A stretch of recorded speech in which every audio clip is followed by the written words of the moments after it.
we would all like to hear your plans for Maharashtra. How will you keep that momentum going? How will you indeed get more momentum going such that state keeps ahead? Thank you. Basically, I feel that in one of the earlier panel, Mr. Ratan Tata actually said that where we have lacked for past few years, and that is the sector of infrastructure. The way we have grown industrially, the way we have produced human resource, the infrastructure could not match the pace of our growth. And I think that is the key. Other states develop at the cost of Maharashtra because for few reasons the infrastructure growth of Maharashtra was very slow and very low.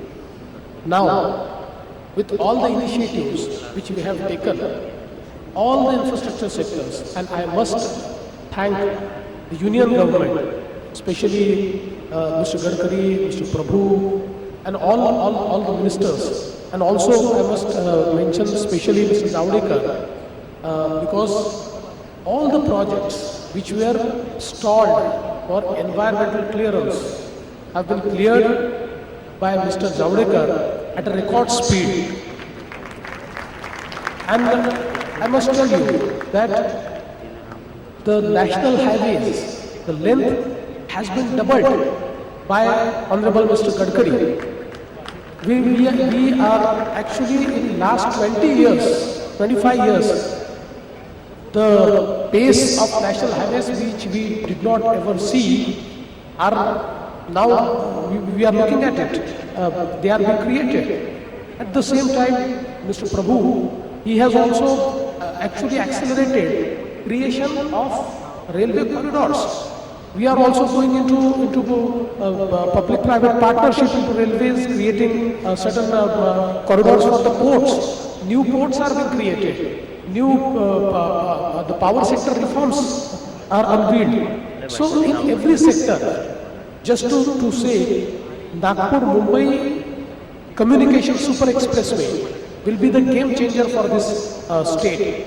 14 districts will be directly connected to the JNPT, to the port, and the longest distance to the port will be just 8 hours.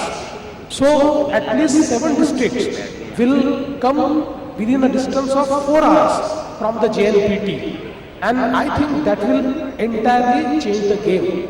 At the same time, we are creating new ports with the union government, the Vadhavan port, which I think after 30 years, the biggest port is being built.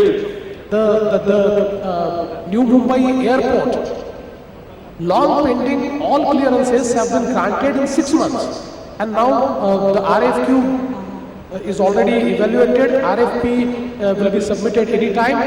And we wish to see the first flight to fly from New Mumbai Airport in 2019.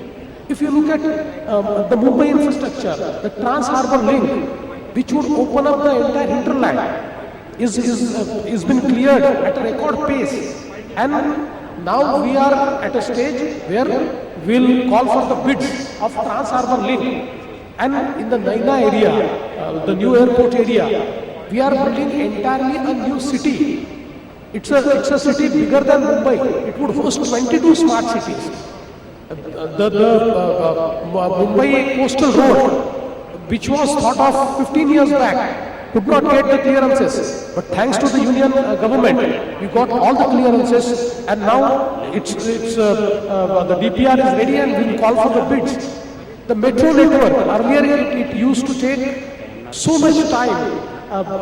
If we planned a metro in 2010, it used to actually start in 2016. But can you imagine that we created 2 metro corridors, the DPR were created in just 4 months.